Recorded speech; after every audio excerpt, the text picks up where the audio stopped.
O calor do Sol está sob nossos pés. Os cientistas descobriram que o núcleo da Terra é realmente tão quente quanto a superfície do Sol, cerca de 5.500 graus centígrados. Uma das razões pelas quais é tão incrivelmente quente lá embaixo é porque a Terra ainda está liberando calor de quando foi criada há bilhões de anos. Além disso, quando um objeto do tamanho de Marte bateu na jovem Terra, não apenas criou a Lua, de acordo com uma teoria, mas derreteu a superfície do planeta. Muito desse calor extra provavelmente ainda está armazenado dentro do núcleo. No entanto, você não precisa se preocupar com isso.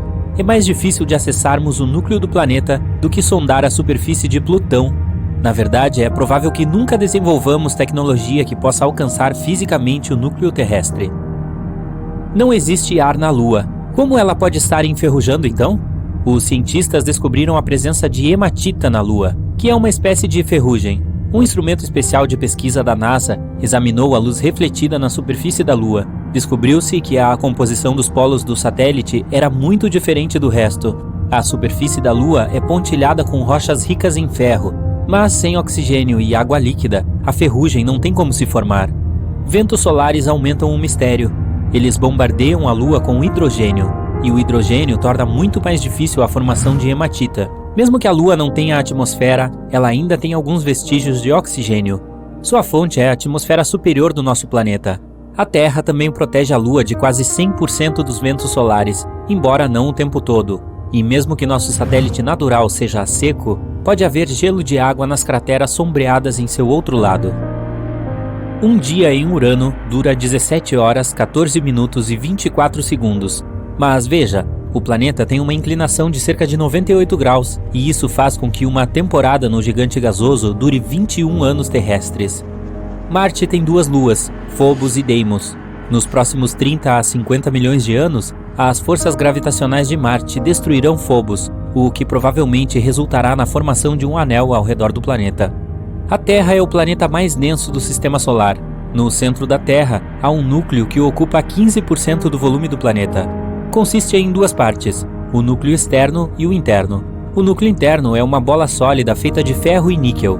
Seu raio é de 1.216 km, correspondendo a 20% de todo o raio da Terra e 80% do raio da Lua. O núcleo externo, de 2,4 km de espessura, é líquido e consiste em ferro e níquel, mas não está sob pressão suficiente para ser sólido.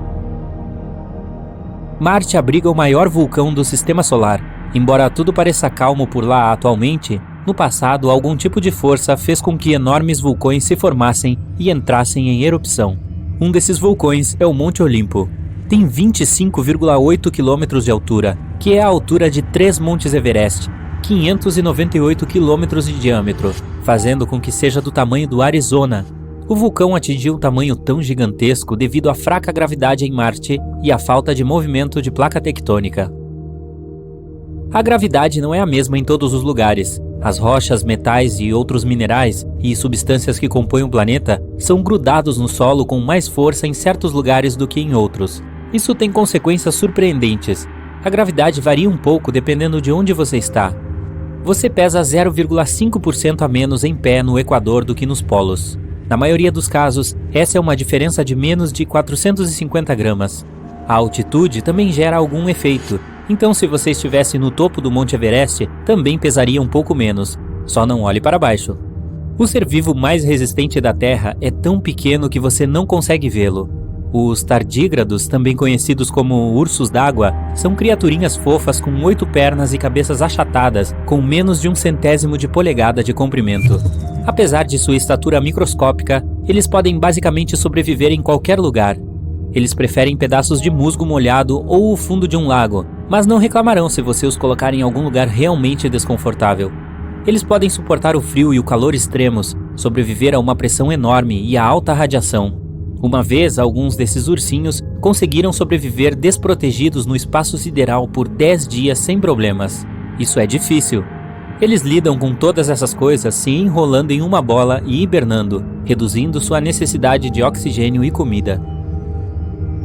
A gravidade da Lua é cerca de 17% a da Terra. Se você pesasse 90,7 quilos em nosso planeta natal, na Lua seu peso diminuiria para apenas 15 quilos. Você também seria capaz de carregar 6 vezes mais peso do que o que consegue carregar na Terra. Também seria mais fácil andar na superfície da Lua, mas seria mais perigoso também. Seus pés, dentro de um traje espacial pesado, afundariam até 15 centímetros de profundidade no solo lunar. Agora, vamos imaginar que você decidiu ignorar o tedioso processo de caminhar e saiu pulando pelo ar. Provavelmente você perderia o controle de seus pulos rapidamente. Além disso, a superfície da Lua está repleta de crateras profundas. Seria uma façanha evitar todas elas. Você pode ver eclipses solares porque, embora a Lua seja 400 vezes menor que o Sol, ela também está 400 vezes mais próxima da Terra. Então é perfeitamente capaz de obscurecer a estrela. Em 50 milhões de anos, eu não estarei mais por perto, a Lua não será capaz de bloquear completamente o Sol devido à mudança de órbita do satélite. Um traje espacial completo da NASA custa inacreditáveis 12 milhões de dólares. Sim, eu consigo acreditar nisso. 70% dessa quantia elevada é para um módulo de controle e mochila. Bem no centro de Urano há um núcleo rochoso pequeno, com apenas metade da massa da Terra. Comparado a outros planetas, o núcleo de Urano é bastante frio, menos 12,8 graus centígrados. Um manto de gelo envolve o núcleo sólido, e essa é a maior parte do planeta, cerca de 80%. Também não é o tipo de gelo em que você conhece. É um fluido quente e denso feito de água, gelo de amônia e metano, às vezes referido como um oceano de água-amônia. A atmosfera de Urano é principalmente hidrogênio e hélio, mas tem sua cor azul esverdeada devido ao gás metano que absorve a luz vermelha.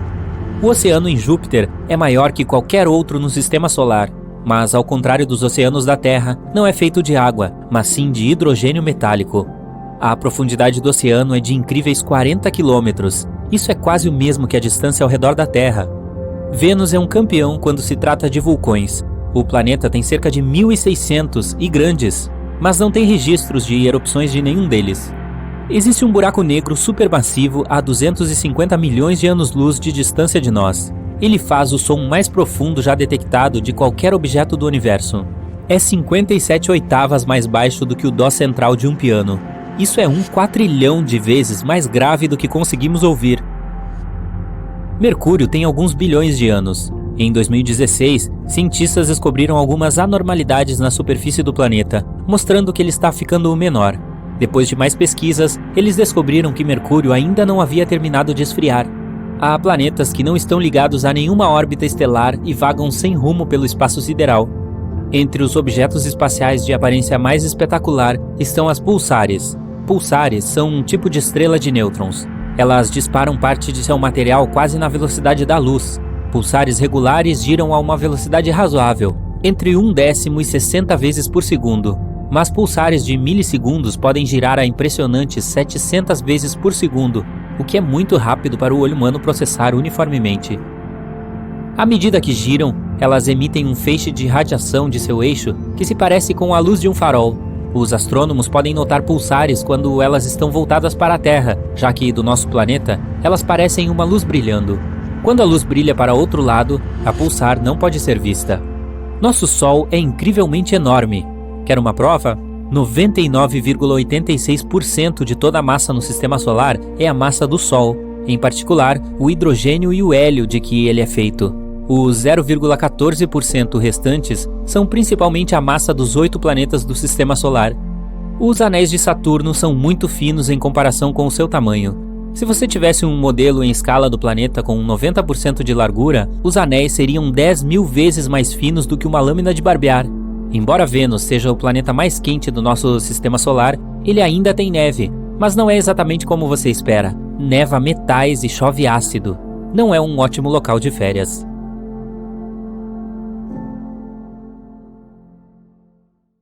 Como você sabe, todos os planetas do nosso sistema solar orbitam ao redor do Sol e dão um senso de ordem ao lugar. Mas adivinhe, existem 2 deles que poderiam colidir e causar uma catástrofe cósmica. Aqui está Netuno, o mais distante de nosso sistema solar. Ele é 17 vezes mais pesado e 4 vezes maior que a Terra. São 30 unidades astronômicas do Sol. Uma unidade astronômica é a distância entre o Sol e a Terra. Portanto, está 30 vezes mais longe da nossa estrela do que nós. E Netuno faz um círculo completo ao redor do Sol em 164 anos, em uma órbita quase perfeita.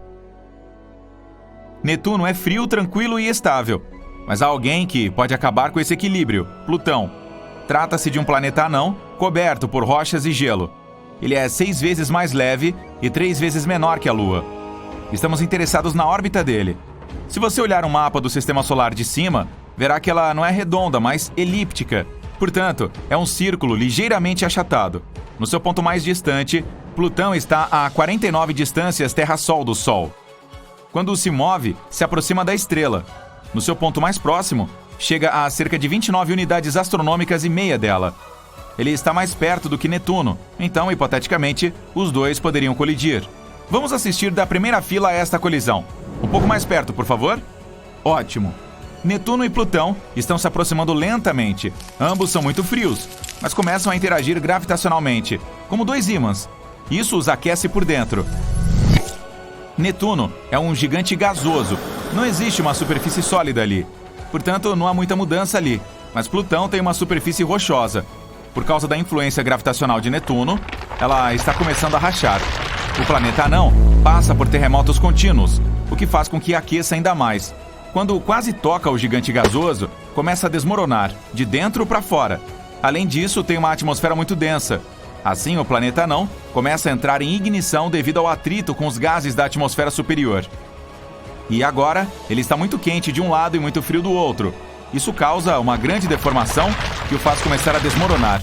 Metade desses fragmentos permanece na órbita de Netuno.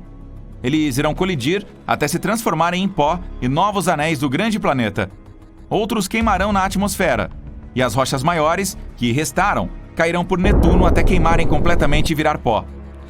Netuno literalmente comeu Plutão e continuou sua órbita sem qualquer alteração. Tudo porque o gigante gasoso é 20 vezes maior e muito mais pesado que o planeta anão. Portanto, essa colisão não o prejudicaria. Mas isso não poderia ter acontecido porque, em primeiro lugar, suas órbitas não se cruzam. Vamos examinar o mapa do Sistema Solar novamente. Não de cima, mas de lado. Todos os 9 planetas aqui estão em uma linha horizontal do Sol. A distância entre eles é grande e as órbitas não se cruzam. Aqui está a de Plutão. Você pode ver que está inclinada em relação à linha horizontal de todos os planetas. Ela começa no topo, depois mergulha embaixo das órbitas dos outros e volta. Portanto, Plutão nunca pode colidir com Netuno. Ainda assim, colisões planetárias já ocorreram no nosso Sistema Solar antes, e graças a elas surgiu a vida na Terra. Vamos voltar no tempo para quase 4 bilhões e meio de anos atrás. Esta bola de lava quente é a Terra. Ela acabou de se formar a partir de uma nuvem de poeira e começou a esfriar. Mas então, um planeta errante do tamanho de Marte apareceu no horizonte. Ele se chama Theia e estava inevitavelmente se aproximando do nosso mundo. A colisão aconteceu em um ângulo perfeito. Se Theia tivesse nos atingido de frente, os dois planetas teriam virado pedaços. Mas nos pegou quase na tangente. Tirou parte da matéria da jovem Terra e se desmanchou em escombros. Esse planeta não poderia mais continuar sua jornada porque a Terra o prendeu em uma armadilha gravitacional. Um grande fragmento dele permaneceu na nossa órbita. Pedaços menores colidiram uns com os outros, caindo aqui ou se juntando aos restos de Theia. A poeira baixou e podemos ver a imagem familiar: a Terra e a Lua. Essa é a principal teoria de como nosso satélite surgiu. Os cientistas dizem que foi esse choque que fez com que a vida aparecesse na Terra. Theia tinha muito gelo e isso se transformou em água aqui. A nova Lua estabilizou a nossa rotação e as condições se tornaram perfeitas para o surgimento da vida. Outra colisão poderia criar uma onda de choque que se espalharia por milhares de anos-luz. Um choque estelar. Isso geralmente acontece em sistemas binários com uma anã branca e uma estrela regular como o nosso Sol. Uma anã branca consiste nos restos de uma estrela que se apagou. À medida que as estrelas se aproximam, começam a se mover em uma dança em espiral. A anã branca puxa para baixo as camadas superiores da estrela maior. Esse plasma quente e a poeira estelar formam um disco luminoso. As duas estrelas ficam cada vez mais próximas. Quando finalmente se fundem, acontece uma reação em cadeia no núcleo da quente. A massa da matéria o pressiona com muita força, o que faz com que o interior da estrela combinada esquente ainda mais e ela se expanda, criando uma supernova. Esse é um dos eventos mais brilhantes do universo. A luz da explosão pode ser vista a centenas de anos-luz de distância. Outra vista espetacular é a colisão de uma estrela com um buraco negro. Os buracos negros são os objetos mais pesados do universo, com uma gravidade incrivelmente forte. Então, quando uma estrela e um buraco negro se aproximam, este começa a se alimentar da matéria mais leve dela. O plasma quente, como espaguete, dirige-se para o coração daquele nada escuro. Para um observador, esse plasma parece se estabelecer bem na borda do buraco negro. É chamado de horizonte de eventos. O fato é que o tempo é muito mais lento perto de um objeto tão pesado. Portanto, achamos que o material permanece no horizonte de eventos, mas na verdade, ele já está no coração do buraco negro. À medida que se aproximam ainda mais, o buraco negro começa a rasgar literalmente a estrela e a engole inteira. Nesse ponto, ele cospe cerca da metade da massa dela na forma de um feixe de energia saindo do seu coração negro. A outra metade se torna o alimento desse monstro escuro. Conhecemos muitos buracos negros no nosso universo. O mais pesado deles geralmente fica no centro das galáxias. Eles podem ser milhões de vezes mais pesados que o Sol. Mas o que aconteceria se dois deles colidissem? Nossos cientistas tiveram a oportunidade de observar tal evento. Dois buracos negros, pesando 66 e 85 massas solares, gradualmente se aproximaram e dançaram juntos, dobrando a luz que passava por eles. Mas então, se fundiram em um enorme buraco negro, pesando 142 massas solares. Naquele mesmo segundo, o resultante deles liberou ondas gravitacionais no espaço com uma energia de 9 massas solares. Os cientistas conseguiram captar de camarote essas ondas e observar a fusão dos dois monstros. Mas esse evento realmente aconteceu há cerca de 17 bilhões de anos. Só agora o vimos, porque as partículas de luz e as ondas gravitacionais demoraram muito para percorrer a distância de 17 bilhões de anos-luz até a Terra. Agora, considere uma colisão em escala galáctica. Literalmente, é um choque da Via Láctea com a galáxia de Andrômeda. Esse evento acontecerá em 4 bilhões e meio de anos. Então, fique ligado. A Via Láctea tem cerca de 100 bilhões de estrelas e a Andrômeda cerca de 1 trilhão. À medida que as galáxias se aproximam, fazem diversos círculos, uma em volta da outra. Então algumas estrelas podem ser ejetadas delas como se fosse de um estilingue. Então a Via Láctea e Andrômeda começarão a se fundir. Um cenário aqui é que nosso sistema solar irá colidir com outro sistema estelar de Andrômeda. Nesse caso, pode haver uma colisão estelar e, posteriormente, uma supernova. Nosso mundo seria destruído. Outra opção é que o Sol seja ejetado para o espaço escuro. Aí, podemos nem notar a diferença. Tudo o que veremos na Terra é um céu estrelado desaparecendo gradualmente, à medida que nosso sistema solar viajará através do espaço escuro, para longe da galáxia natal. Mas o cenário mais provável indica que quando as galáxias se fundirem, será completamente indolor para nós. Na verdade, o espaço é muito amplo e tem lugar para todas as estrelas de ambas.